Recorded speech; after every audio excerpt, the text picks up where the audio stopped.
So the saga of the Kia continues. A couple of little interesting tidbits here. First of all, I got everything put back together. It looks a little bit empty because there's a nice decorative engine cover that goes on there. It just snaps on these little things here. It just pops on, pops off. No tools required. You just pull on it to jerk it off, and you just bang on it to pop it back on. So that's pretty good. But I got everything back together. I got the crankshaft position sensor replaced, which is way down inside there. It starts up in here, right behind this little shiny silver thing, which is very easily identifiable. It's the high pressure fuel pump. It's one of two fuel pumps. There's one inside the gas tank, and then there's one right here by the fuel injectors. So I'm talking about some of the things. Everything I'm saying right now will be things that I've just learned. So if I sound a little bit like I'm going on and on, it's probably because I'm excited to have learned these things. And this quick release, this is particularly exciting to me. This quick release connector that was right here was right there. I've replaced that with just generic fuel line and just a generic crude type clamp. The quick release thing was a fancy. That's where I spliced the new line in with the old line. The old thing was a fancy plastic thing, multicolored. It had you pulled up a little part of it and you pressed in on other parts and it released and yada yada. But anyway, that's what broke. So everything's back together. Everything's good, except it still overheats. So that's what I'm working on today. I poked holes in the radiator by accident, which is never a good thing to do. Right here with these bolts somewhere, if I can find it with my camera. I can't find it. Somewhere in here there's a bolt. Is that it? Yeah, I don't know where it is. It's somewhere in here. Where the heck is it? I can see it with my eyes. I can't see it with the camera. It must be the lighting. Anyway, right in there there's a bolt, and I put a bolt that was about half a centimeter too long, I guess. And it went right through the bracket that the fan attaches to the radiator on, and went right into the radiator. I didn't realize it, but the radiator is made out of plastic. I mean, who would have thought, right? But so the bolt went right into the plastic and poked a hole. I mean, obviously it's high quality plastic, but anyway. So I've got it. I checked. That's why I tried to repair it with JB Weld, because I didn't know it was plastic. I thought it was some type of metal, aluminum at a minimum, you know. And anyway, so it's working, but not. It still overheats. So I've had to drop out of everything. Choir, visiting the grandkids, because I have to drive minimally, because it takes so long to get anywhere. Because every 20 minutes I have to stop for half an hour to let the engine cool off, put some more water in there. And I think it's got a little tiny, like imperceptibly small pinhole leak in that hole. I poked a hole in on this side and then also over on this side. Crazy, because there's always liquid on the lip of this battery here, and I think it's like spraying out of here in a fine mist and landing on the lip of that battery, going everywhere. But it's a really fine mist and it's hot water, so I think it just basically evaporates instantly, with the exception of this lip.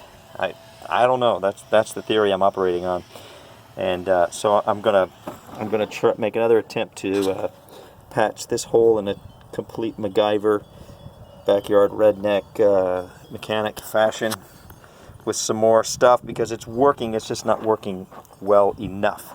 And apparently any type of leak, no matter how small you have in your cooling system, it's going to cause the water to boil. You can see the water's boiling, and it's spraying out of this overflow port and going down the side of the car like this. And that's how it, becomes low on coolant. It's only like 1/3 of a gallon low. It's not that low, you know, before it starts overheating. So the coolant is just spraying out of here when it starts to boil. You know, I don't know. Of course, when it gets hot, it expands and all that stuff too. But this is kind of cool. I have a slow leak in this tire, in both my back tires actually. One's a slow leak, one's a fast leak. And so cool. I remembered that I had seen people at the tire repair place spray soap solution on the tire to find out where the leak is. And look, you can see exactly where that leak is. And this is after it has dried up everywhere, or pretty much dried up everywhere else on the tire. But it leaves the little suds, leaves a little pile of suds where the actual leak is. And if you watch it, at least when it's even now, you can see it's like constantly bubbling. So now this is the tire with the slow leak.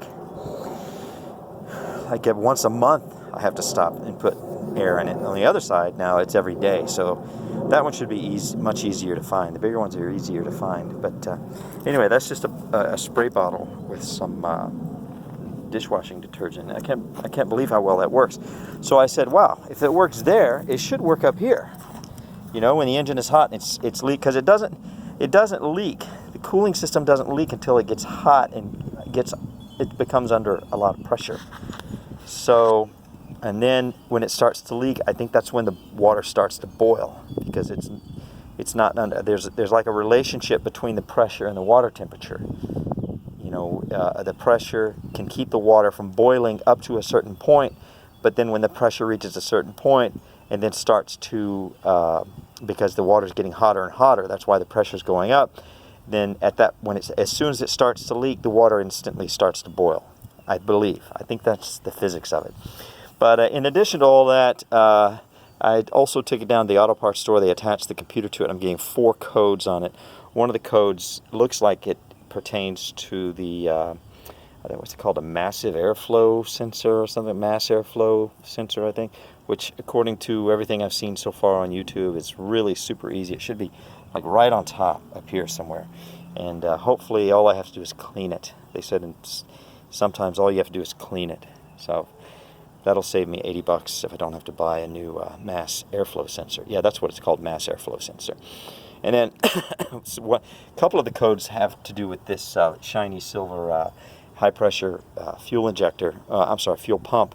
And I'm really sincerely hoping that you know, if when I repair one of these, it's going to fix another one or something along those lines, because that part right there is, from what I've seen so far, even on eBay, is $400. So definitely not looking forward to it being that. And it is idling rough and whatnot and so forth, but I honestly think the rough idling has something to do with the temperature, because it only idles rough when it's hot. So I may be off the hook with some of those codes. I mean, the codes might still exist, but if the codes aren't causing the car to run poorly, then either I won't worry about them, or I can just relax and sort of do it in a more timely fashion. But as soon as I can get this car from overheating every 20 minutes, you know, then I can get back to doing the things that I like, that I normally do, which is, you know, just running around like crazy. You know, working out, going to church, and volunteering, and singing in the choir, and visiting the grandkids, and, you know, yada yada, so on and so forth. So, not a very interesting life, but it's a good life. And of course, it doesn't slow me and Shannon down at all, because she has her own car, but at the same time, it keeps me from being able to spend as much time with her as I'd like to. So there's an impact there as well. So there's a price for everything, but the cool thing is that I'm right on the verge of doing something that I've always wanted to do and never really had the confidence or the ability to do it. And that is that when the car breaks, as opposed to replacing the part, finding the broken part and fixing the part. And this is kind of a crude example of this, where I've patched the hole in the radiator. I mean, that's pretty crude, just patching a hole. But you can do it with alternators. You can do it with various parts of the car. And, you know, you take a $300 alternator and take it apart, and then you, with $10 in parts, you repair the part as opposed to getting a new part. Because honestly, when you get an alternator or many of these parts, they're refurbished, so you're getting it down. You know, you're basically doing exactly what they're going to do with it. Of course, the advantage they have is that that's all they do all day long, so they're really good at it, and they have everything right at arm's length, and they know exactly what to do, and they get everything they purchase in order to do the job. They get it at wholesale. So they have significant advantages over you doing it yourself. But if you enjoy this kind of thing, you know, then which I do, obviously, then it's pretty cool. I mean, it's a pretty cool concept, I think. I mean, I love to, I've talked to several IT guys like myself, and, you know, when you work with your hands, it's a real, it's a relief. It's almost like a need that we have, you know, to move real things in the real world. And I have a theory that it has something to do with grounding and our bodies being like a capacitor and building up charge. People call it negative energy, whatever you want to call it. I mean, there's a bunch of different vernaculars you can use. Some of them make it sound like it's spiritual. Some make it sound like it's just basic laws of physics, you know. But anyway, whatever it is, whatever vernacular you prefer, you know, I'm happy to go with any vernacular. I don't really care. I'm more interested in the reality of the thing as opposed to how it sounds or how fashionable it may or may not be, or you know, if you use the fashionable terminology or you use less appealing term. Who cares? I mean, I care about the reality of the thing, you know. So for me, it's a pretty interesting concept, the concept of grounding. There's some really amazing YouTube videos on diseases that they've been able to heal, or I should say people with diseases that have become healthy as a result of practicing grounding and whatnot and so forth. But you could really see the potential for grounding here when you're touching all these metal parts, you know, and the energy leaving your hands into the metal parts. You know, just it's like a release of built up tension, built up energy, built up you know, electricity, whatever. Like I said, whatever the preferred terminology is, I think it's very, very fascinating. So I've heard other IT guys say, yeah, man, when I work with my hands, whether it's building a shed or whatever, I mean, you know, because you're transferring energy in micro amounts, whether you're handling wood or metal or whatever. But because this is metal, I think it has the potential to be particularly pronounced, the effect, you know. But regardless, you're always discharging energy if you're touching real things in the real world, you know. And that's one of the background ideas to the value of grounding, is that we don't ever touch the real world. We live in concrete. You know, we walk around on concrete carpeted floors wearing rubber flip-flops or rubber-soled shoes, and we sit on plastic-based couches, and, you know, we drive around in cars that have rubber wheels, and, you know, so we never actually touch the earth, you know. So we never have the opportunity to discharge energy that we pick up from all of the you know, all the various sources, whether it be the electromagnetic frequencies flowing through the air with the you know, what do you call it, the routers, and the cell phone signals, and just in general. I mean, just in general, regardless. I mean, you're always picking up energy, so you really should probably discharge it, right? So anyway, this is all fascinating. I'm sorry for the rambling, but I do think that last aspect of grounding and stuff is pretty fascinating, and then you correspond that or correlate that to what a bunch of, you know, IT people say, and that they really have to work with their hands or they just don't feel good, you know. So it's pretty cool.